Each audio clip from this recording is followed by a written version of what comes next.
Hello and welcome to Do It Yourself channel. Today I will show you where to find the option and how to make our screen cursor thicker in Samsung Galaxy S24 Plus phone. Where to look for cursor options? So we need to go to our phone's settings. Then we need to go to the accessibility options menu. Next, vision enhancements.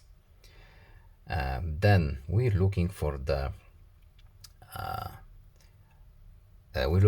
cursor thickness menu, and here we have our option.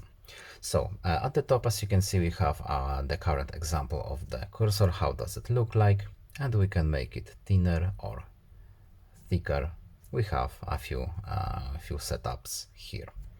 And that's basically it. I hope this video is helpful to you. Please leave a like and subscribe. Have a nice day and see you in the next video. Goodbye.